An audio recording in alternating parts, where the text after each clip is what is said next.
Today, UK introduces online terrorism, plus horror stories from the European Parliament and Arizona.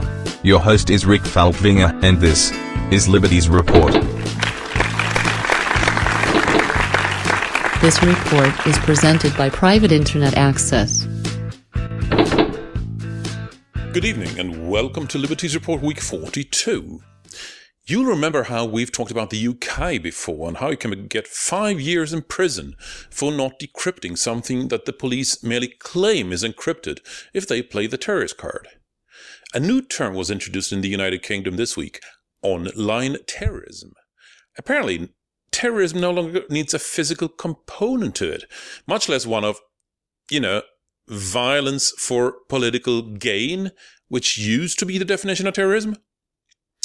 We've talked before about how the peaceful Occupy protests against inequality taking place outside the London Stock Exchange were called low-level terrorism, with the concept of terrorism reduced even further to online terrorism, mere tweets. It becomes clear that free speech has effectively ceased to exist at this point.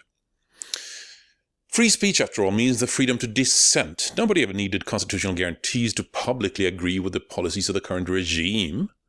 It's only in dissent that freedom of speech is valued, and exists for that matter. It is only in expressing the taboo and challenging the norm that a society may advance.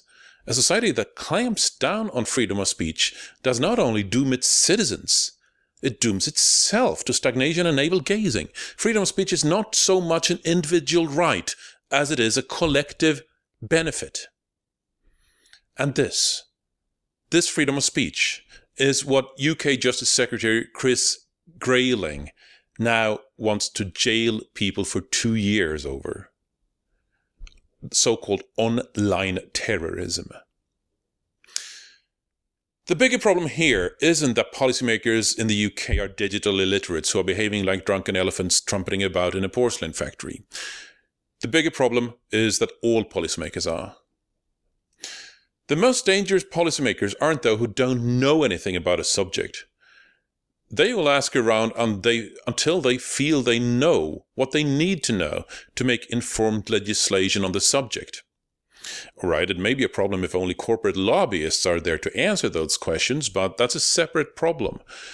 No, instead, the most dangerous policymaker is the one who thinks they understand a subject fully, but hasn't understood anything at all, and then move ahead to create law, criminal, binding, jail-causing, violence-enforced law on the subject they are absolutely clueless about.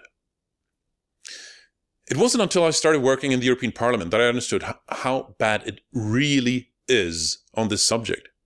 Today's legislators are getting their emails printed for them by their secretaries, and they think that makes them understand what the internet is.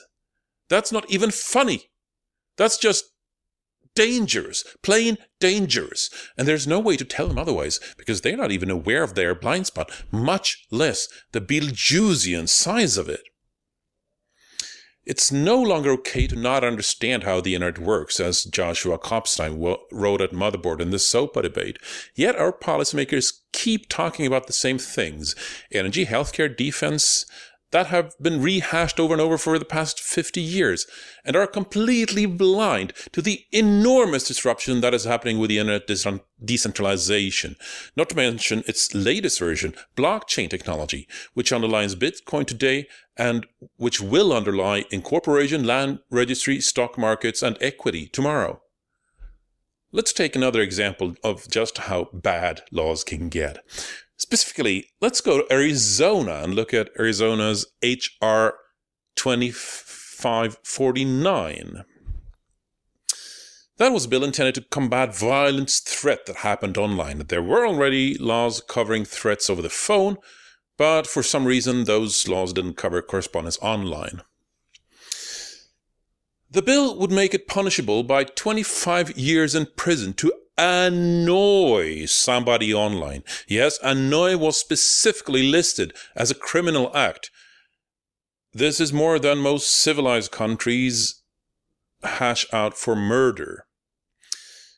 So let's get this straight. If I log on to my favorite fantasy forums and recount an episode from an airport a couple of years back, how I would pass a bookstore and notice the Lord of the Rings trilogy there, and then flame out in a rage post about how the Hollywood industry absolutely had to wring every last cent out of this masterpiece, how the Lord of the Rings movies had become books, and then fetch my very largest bottle of popcorn, sit back and watch the ensuing show. Pranking? Absolutely. Annoying? Well, it's surefire gonna raise a few feelings at least, so quite possibly. But worthy of 25 years of jail? Are they out of their minds? This behavior isn't just not criminal, it's entirely okay and a positive contribution to internet discussion and culture. But it gets worse still. This bill specified that it was punishable by up to 25 years in prison to annoy somebody using any digital device. Yes, that definition would include your TV remote. Are you annoying somebody when you change the channel or turn off the TV? Off to jail you go, criminal scum! Yeah, or not. This bill passed both Arizona houses of legislature 2 years ago. Both houses. Fortunately, it never became law. Because of clerical procedures, it wasn't sent to the governor for signing and went stale somewhere in the process. But it illustrates very clearly how legislators right now are the greatest threat to our liberties out of sheer ignorance. Those who should be our watchdogs and our first line of defense have become a threat through ignorance, and worse, glorified ignorance.